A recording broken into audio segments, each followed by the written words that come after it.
Hello everyone!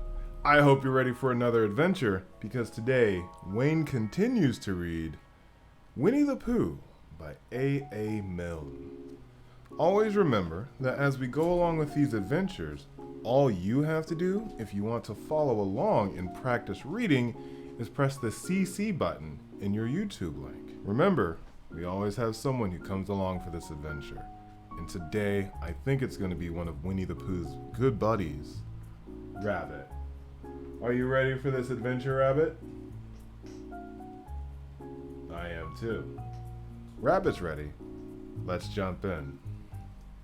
Chapter 2, in which Pooh goes visiting and gets into a tight place.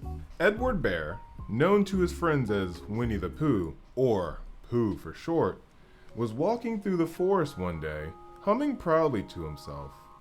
He had made up a little hum that very morning as he was doing his stoutness exercises in front of the glass.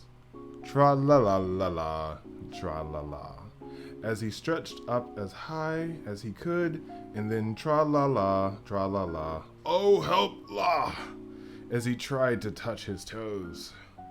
After breakfast, he had said it over and over to himself until he had learnt it off by heart, and now he was humming it right through properly. It went like this: tra-la-la, tra-la-la, tra-la-la, tra-la-la.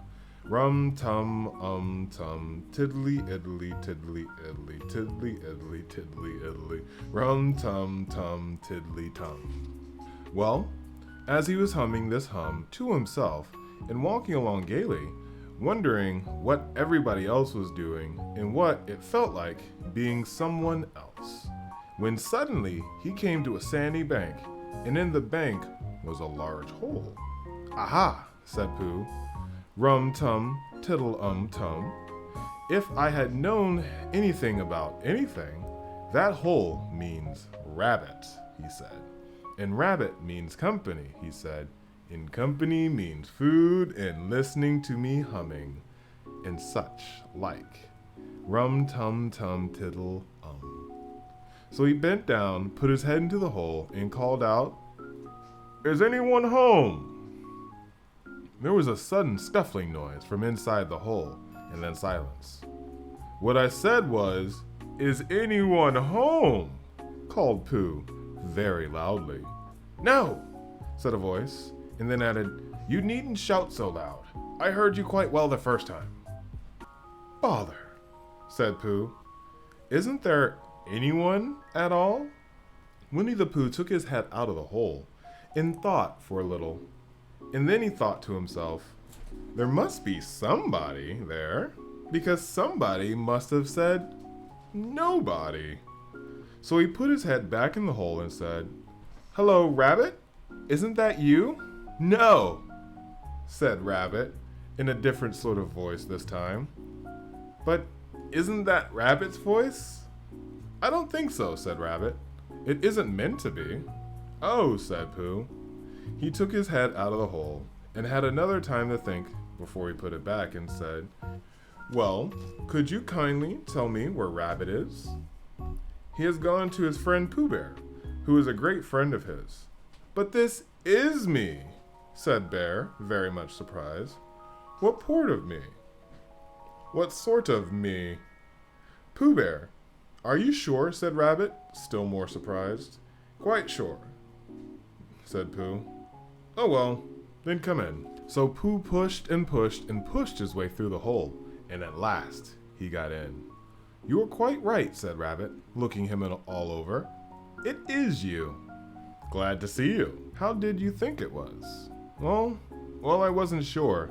You know how it is in the forest. One can't have anybody coming into one's house. One has to be careful. What about a mouthful of something?" Pooh always liked a little something at 11 o'clock in the morning, and he was very glad to see Rabbit was getting out the plates and mugs, and when Rabbit said, "Honey or condensed milk with your bread," he was so excited that he said, "Both," and then, so as to not be greedy, and added, "And don't bother with the bread, please." And for a long time after that, he said nothing, until at last, humming to himself in a rather sticky voice, he got up, shook Rabbit lovingly by the paw, and said that he must be going. "Must you?" said Rabbit politely. "Well," said Pooh, "I could stay a little longer, if you—" and he tried very hard to look in the direction of the larder. "As a matter of fact," said Rabbit, "I was going out myself directly." "Oh well then, I'll be going on. Goodbye." "Well, goodbye, if you're sure you won't have any more." "Is there any more?" Pooh asked quickly. Rabbit took the covers off the dishes and said no, there wasn't. "I thought not," said Pooh, nodding to himself. "Well, goodbye. I must be going." So he started to climb out of the hole. He pulled his paws and pushed with his back paws, and in a little while his nose was out of the opening again. Then his ears, then his front paws, then his shoulders, and then... "Oh, help," said Pooh. "I'd better go back." "Oh, bother," said Pooh. "I shall have to go on." "I can't do either." "Oh, help," and bother. Now, by this time, Rabbit wanted to go for a walk too, and finding that the front door full, he went out by the back door and came around to Pooh and looked at him. "Hello, are you stuck?" he asked. "No," said Pooh carelessly, "just resting and thinking and humming to myself." "Here, give us a paw." Pooh stretched out his paw, and Rabbit pulled and pulled. "Ow!" cried Pooh. "You're hurting me." "The fact is," said Rabbit, "you're stuck." "It all comes," said Pooh crossly, "of not having front doors big enough." "It all comes," said Rabbit sternly, "of eating too much." "I thought at that time," said Rabbit, "only I didn't like to say anything," said Rabbit. "That one of us was eating too much," said Rabbit, "and I knew it wasn't me," he said. "Well, well, I shall go and fetch Christopher Robin." Christopher Robin lived at the other end of the forest, and when he came back with Rabbit and saw the front half of Pooh, he said, "Silly old bear," in such a loving voice that everyone felt quite hopeful again. "I was just beginning to think," said Bear, sniffing slightly, "that Rabbit might never be able to use his front door again, and I shall hate that," he said. "So should I," said Rabbit. "Use his front door again," said Christopher Robin. "Of course he'll use his front door again." "Good," said Rabbit. "If we can't pull you out, Pooh, we might push you back." Rabbit scratched his whiskers thoughtfully and pointed out that when once Pooh was pushed back, he was back, and of course no one was more glad to see that Pooh than he was. Still, there it was. Some lives in trees and some live underground, and "You'd mean I'd never get out?" said Pooh. "I mean," said Rabbit, "that having got so far, it seems quite a pity to waste it." Christopher Robin nodded. "Then there's only one thing that can be done," he said. "We shall have to wait for you to get thin again." "How long does that take?" Pooh asked anxiously. "About a week, I should think." "But I can't stay here a week." "You can stay there, all right," said Silly Old Bear. "It's getting you out that's so difficult." "We'll read to you," said Rabbit carefully, "and I hope it won't show," he added. "And as I say, old fellow, you're taking up quite a good deal of room in my house. Do you mind if I use your back legs for a towel horse? Because, I mean, there they are, doing nothing, and it would be very convenient just to hang the towels on them." "A week?" said Pooh glumly. "What about meals?" "I'm afraid no meals," said Christopher Robin, "because of getting thin quicker, but we will read to you."